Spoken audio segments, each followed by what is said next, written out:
Hi, and welcome to a presentation titled A Topic Modeling Approach Towards Understanding the Discourse Between Religion and Video Games on Reddit. My name is Siddartha Maram, and I'm a fourth-year PhD candidate at the University of California, Santa Cruz. This paper is co-authored by Johannes Pfau from Utrecht, Mansi Kasar from Indiana University, and Magy Seif El-Nasr, who is the department chair at the Computational Media Department at UC Santa Cruz. Before we get started, I do want to give a fair trigger warning. This current slides will contain references to religion, stereotypes, nudity, alcohol, and gaming.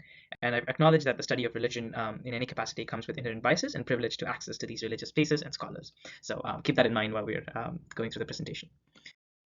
That said, I do want to provide some motivation in understanding how religion has played a critical role in the development of video games, right from choosing your avatar, which is something you see when you start a game. The term avatar is borrowed from the Sanskrit word, which literally means reincarnation or form of Lord Vishnu. Um, um, and also looking at things like respawning and rebirth in video games, which is again a borrowed concept from non-Abrahamic religions when death is not terminal. Religion can provide a pivotal lens into how we look at video games. Games such as Assassin's Creed and Smite have popularly used religious characters, religious symbolism, and narratives in Crusader Kings and other games have been foundationally built on religious wars. You can see a lot of mosques and synagogues in games like World of Warcraft. A lot of this material has been explored by previous researchers, but just the takeaway here is that religion has been pivotal in the design of games. Having understood that religion has been used in video games, it is important for us to understand that a topic like religion, which is very sensitive, its interpretation is subjective and requires us to understand multiple point of views to make sure that we can design games which are not offensive to different stakeholders and especially religious stakeholders. For example, if you look at the game like Minecraft, in the past you could kill cows and you could convert that into coins, food, or leather and use them as you progress in the game. But this was seen offensive where Hindu community believes that cows are holy. Similarly, games like The Bindings of Isaac, which are very popular, had a lot of Christian community triggered when they felt that the satirical take on the narrative of Abraham and his son was not received properly. Some communities have been subjected to repeated stereotypes, and these are things we need to consider before we design games and make sure that they do not lead to controversies and just help us understanding different stakeholders much better. That said, I will go on to the next slide and kind of frame the research question we're looking at. And the large research question we're looking at is, what do religious communities think about the presence of video games having religion, or what do player communities think about seeing religion in video games? So essentially, we're looking at two communities: the religious community on Reddit and the player communities on Reddit, and see what are they discussing when it comes to the amalgamation of religion and video games. To approach this, we did take Reddit because Reddit proves repeatedly to be a good source of social media where multiple participants from different backgrounds kind of combine together. So you will see hardcore religious people on Reddit, you will see hardcore gamers, and kind of like sharing their opinions, and different communities have segregated discussions which we can analyze. That said, the approach we took is we went for video game subreddits which discuss religions, and we took religious subreddits and looked for posts which look for video games. We did some data cleaning, which was very fundamental, like remove duplicates, remove emojis, remove punctuation, and typical. We did a couple more steps which we've written in the paper, but these are basic steps you would do in any text corpus cleaning. Then we generated embeddings, and for this we used the open sentence embedder which we get on Hugging Face. We used bird topic to create clusters.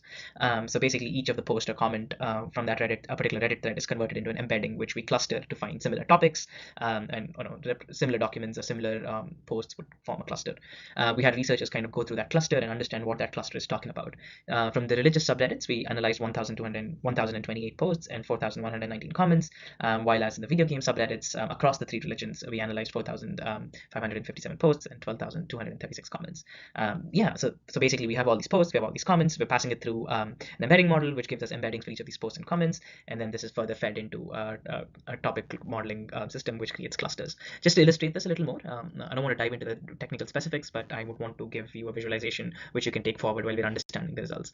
So for example, this is the Islamic subreddit, religious subreddit, which were discussing video games. So we picked up all the posts which were discussing video games from religious subreddit of Islam. We converted them into embeddings, and then we had bird topic perform topic clustering on them, and we see different clusters kind of form out here. Each of these clusters are indicated by colors, so the researcher kind of goes into each of these clusters and understands what is this cluster actually talking about. For example, the right side cluster, on which is red in color, really talks about how playing gambling games is seen as haram by some religious scholars or that religious particular community. Or some, for example, the top left cluster in orange talks about how games can actually be used to teach Islam. And the cluster in the middle, which is brown, it kind of talks about how things like spirits and things like embodying other characters or gods from other religions could be seen haram because in Islam is a monotheistic religion and you do not want to believe in other gods when you're following that religion. So when you're creating immersive experiences in games and when you're trying to relate to the character, is that relatability seen as haram? Haram translates to sin or something close to that. I don't want to make a claim, but it's which is like prohibited in that particular religion. So this is how we have clusters for each of these religion and each of these video games. And now researchers come together, they do grounded theory where we're looking at each of these clusters and kind of coming up with three broad framework, coming up with a framework which kind of describes the entire discussion. The first direction I wanted to talk was that video games can be deemed blasphemous. That is, for instance, how the playing of video games can be seen blasphemous, or what are elements or interactions in video games which can be seen as blasphemous. Well, more details about the exact specifics, but what ways video games can be seen as blasphemous are in the paper, and I would encourage everyone to read the themes individually. But some of the bigger takeaways are like how killing virtual characters could be sin, video games addictive and deviate you from the Ten Commandments or the path of God. Drinking alcohol, though virtually, could be treated as sin because you're engaging with that act willingly in your head, is what some communities felt. Things like nudity in games could be seen as sinful. You're kind of engaging with the nude pornography or in-game adult content, which some games kind of have in their gameplay, which is seen as blasphemous by some communities. That said, the next one I wanted to talk about is how religion contributes to the design of games. This is more of a reinforcement we saw from previous literature where researchers have identified some elements, but we've also seen how like the community kinds of pushed this discussion in terms of getting new weapons, creating new fictional religious empires, because games give you that agency to create new empires. How music could be something you can borrow from religion, like Assassin's Creed beautifully has the azan in the background, which is something we saw people discussing. Similarly, like, can you get new characters from different religions? Is something people ask. We call them community requests, where people are asking game developers to get these new characters. Um, Different fashion and skins, creating game worlds, new mechanics and narratives. But the last one I really wanted to take away was how religion and video games have implications on gamer communities, especially with holidays coming up like Diwali. You have new skins coming out in Smite, or you have discounts coming out, or on holidays you have streamers kind of streaming on religious holidays, especially that you have streamers streaming special episodes of their video gaming.